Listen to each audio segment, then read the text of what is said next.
This video will guide you through filling out section number 3 of your flipbook titled Unit 2 Polynomials. This is section 3 and we're going to be working on the top flap of section number 3. And now we're going to go into multiplying a binomial times a binomial.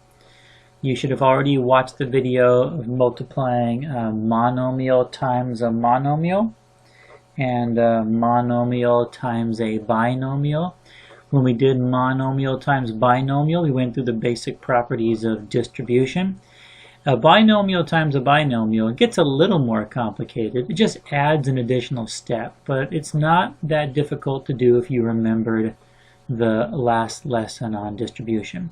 So let's go ahead and take a look at our example question. X plus 6 times x minus 2. So this is a binomial, two terms, x plus 6 multiplied times another binomial, x minus 2.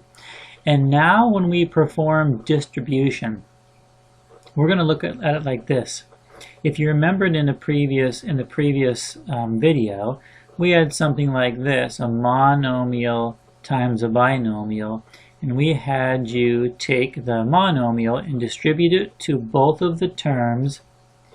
Now a second while my computer catches up. To both of the terms inside the binomial. And you ended up with x times x, which was x squared, and x times negative 2, in this instance is negative 2x. Alright, so we're going to do the same thing, only we've got to pay attention to the fact, let me try to clear that for a moment.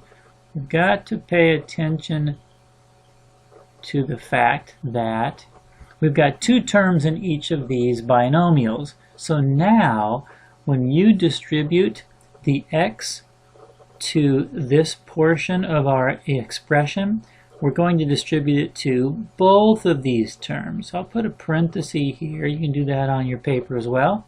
You're going to distribute the x to the x plus 2, and then the 6 to the x plus 2. So here's how that works. We're going to end up with x times x, sorry, and I said x plus 2, it's x minus 2. X times x minus 2, so the x went distributed to this binomial.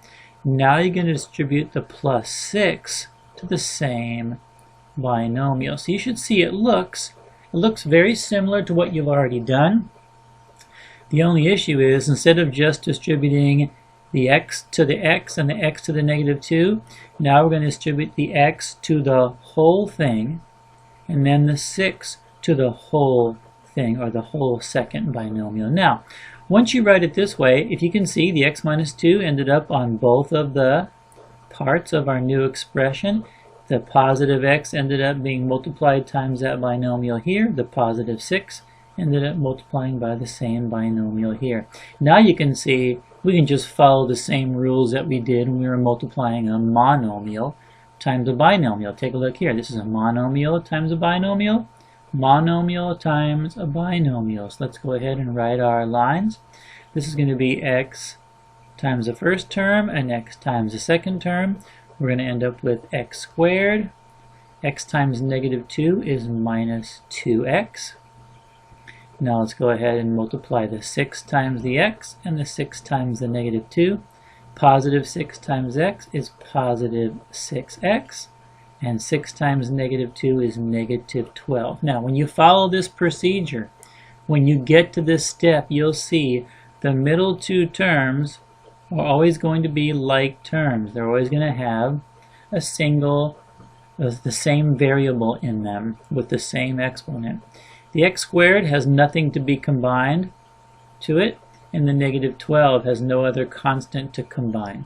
So now let's go ahead and write our final expression. It's going to be x squared, negative 2x plus 6, so negative 2 plus 6 is positive 4. So we have positive 4x minus 12.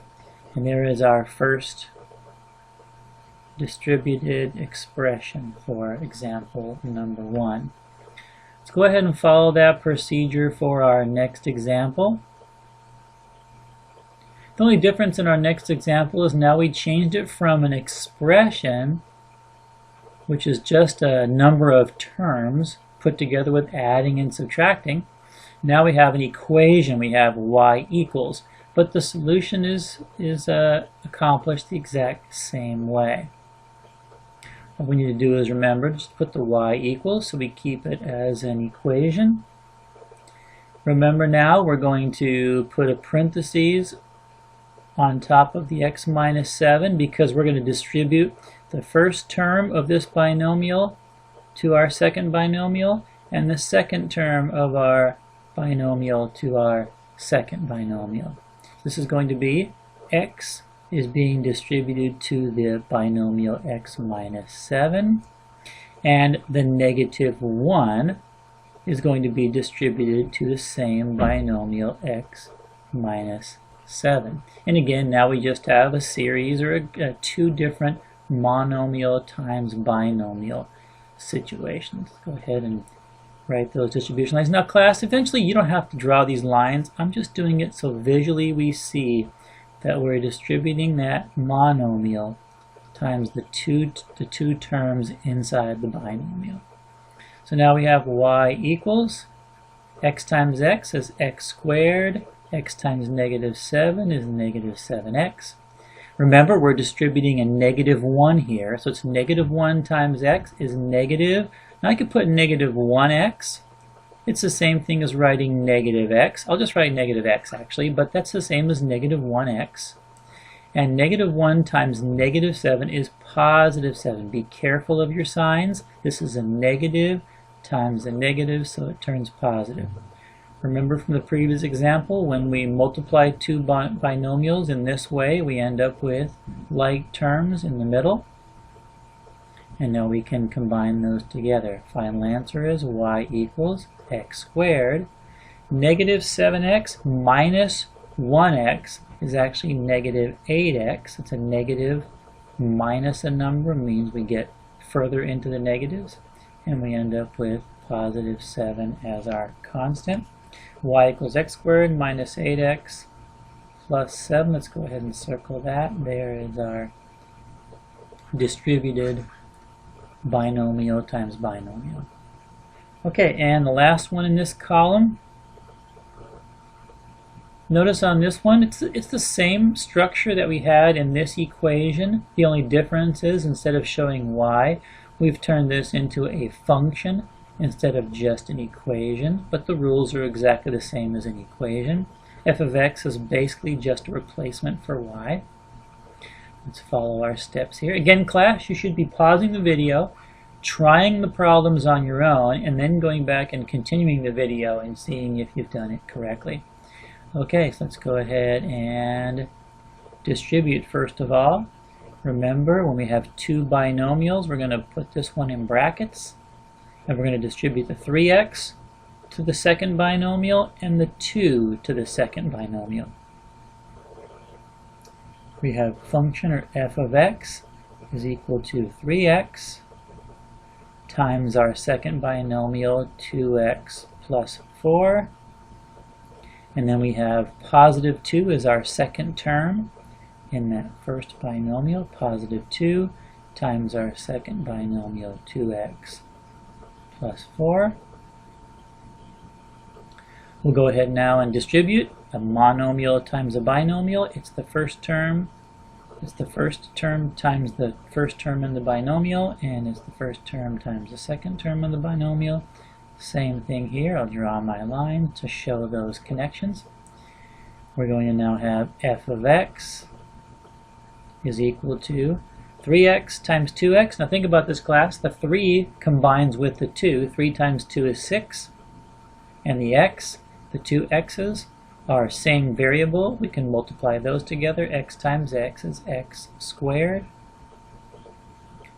Now we have 3x times 4.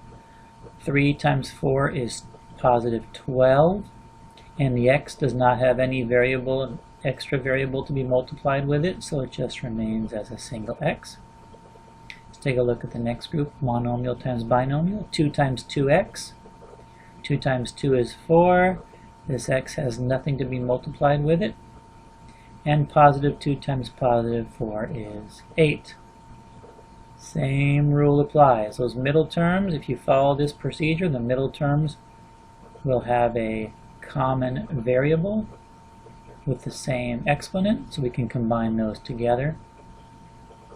And we end up with f of x is equal to 6x squared, positive 12 plus 4, so 12 plus 4 is actually 16. So we have 16 x values, and then we have the positive 8 on the end. And I'll circle that. There is our distributed equation. I'm going to do the other side of the page on the next video.